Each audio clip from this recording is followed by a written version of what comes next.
Previously on Ghosts and Legends. It's paranormal roads and we're coming through. Break down Ghosts and Legends, the future of that. Yeah. Yeah, it just said, yeah, we're smothering it. It's about stops along the way, some travel tips, and some goofiness as we're going there.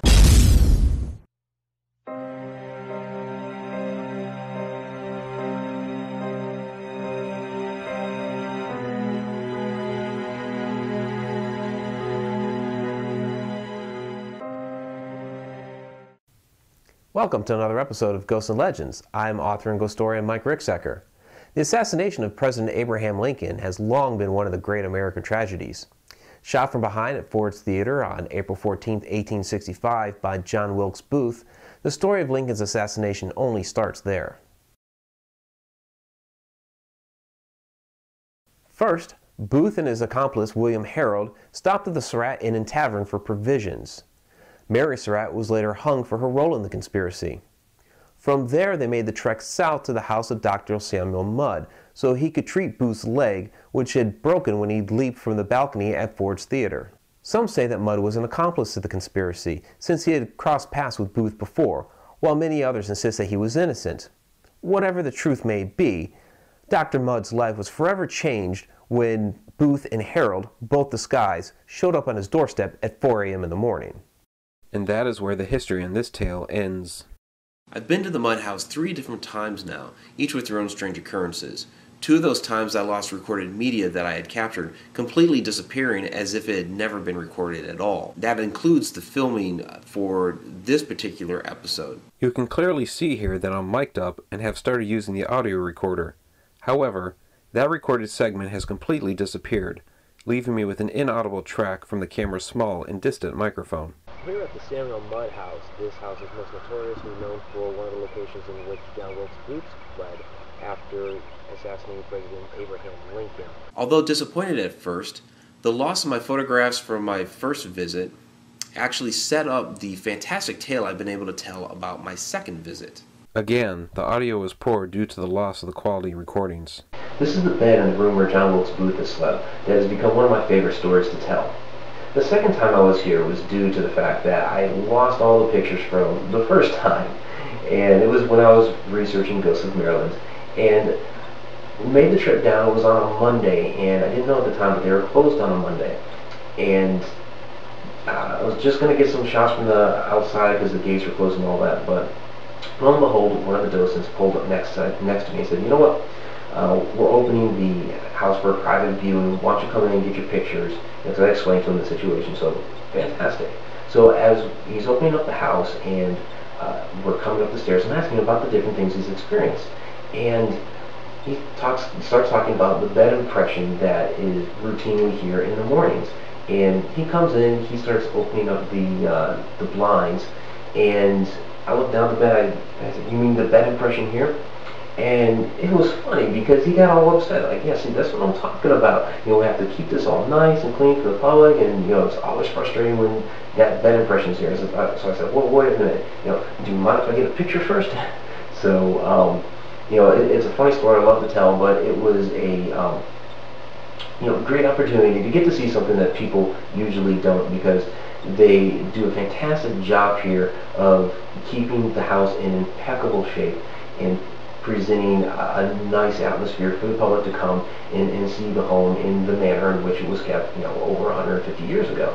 So it's a rare thing for somebody to come in and see, because they clean it up.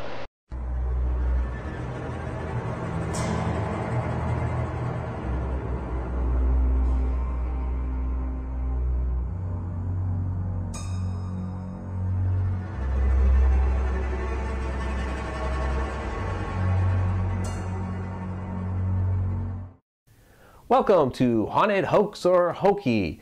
It's been a while since we've done one of these, so we don't have anything in the mailbag. So what I'll do in the meantime is I'll play one of my own clips, and you can make the call as to whether it's Haunted Hoax or Hokey.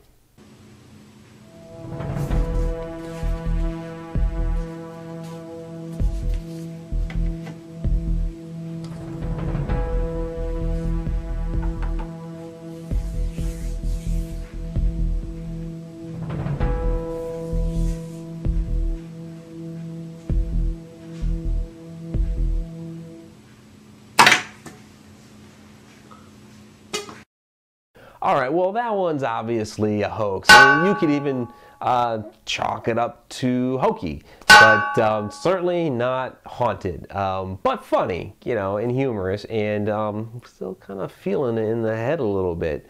In any case, go ahead and send in your questions, and we'll go ahead and let you know whether we think it's a haunted hoax or if it's just something that's kind of hokey.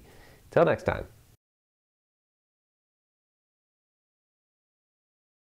Inspired Ghost Tracking has done extensive investigative work at the Samuel Mudd House. During one particular investigation, Rhonda Dixon captured a fantastic photograph of Dr. Mudd walking down the stairs. We were setting up for our investigation at the Mudd House one evening, and I was going out to the back of the bar, just kind of walking down there, checking on everybody, make sure everybody got back up to the house. Well, while I was on my way going back up to the house, I actually had my shirt pulled. I stopped in the middle of the yard, and I turned around and looked, thinking that I got caught on something, but it didn't. It actually, somebody pulled my shirt. I was upstairs in the mud room where Booth was, where he had laid up for there several days. I was up there, and the camera was on, my video camera. So I walked out and went into the next room where the creepy babies are, and and when I came back, my video camera was shut off completely. It was not recording, it was not doing anything, and the battery was dead. Well, I've sat up there before, upstairs in the booth room, and just sat there. I was the only person up in that room. We were doing an investigation, and we were doing a few people at a time. Well, they were down on the very first floor, and I was upstairs. And I sat there, and I got really, really cold, and my body started tingling, the telltale signs of that there's somebody around me, but there was nothing there. We were getting ready to do an investigation, and I took two of the new girls in to kind of show them around the house. Took them upstairs, but you know, like everything, people are afraid. They don't want to be the first one to go in. They don't want to be the last one to go out. So I went upstairs. I showed them where everything was, the booth, you know, the booth room, the creepy baby room, and Dr. Mudd's office.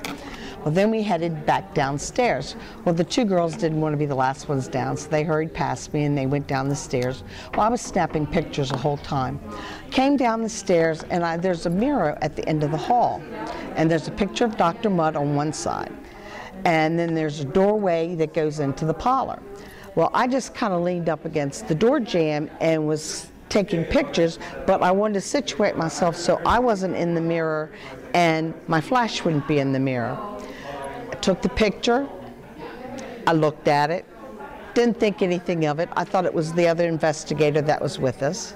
I got home, my husband put it on the computer, and I looked at it, and I says, that doesn't look right. She's going this way, he's going this way. So I zoomed in a little bit closer, and I looked at it some more, and I zoomed in a little bit closer, and there he was. It was Dr. Mudd coming down the stairs. And I'm thinking, holy crap, what did I get? Yeah, I was all excited about that. That's my best picture ever I've got. Other paranormal activity that's been reported at the Mudd House includes unanswered knocks at the door, disembodied footsteps around the house, sightings of Civil War soldiers all over the grounds, sightings of Mrs. Mudd, and a doll in an upstairs bedroom that has reportedly been thrown out of its chair.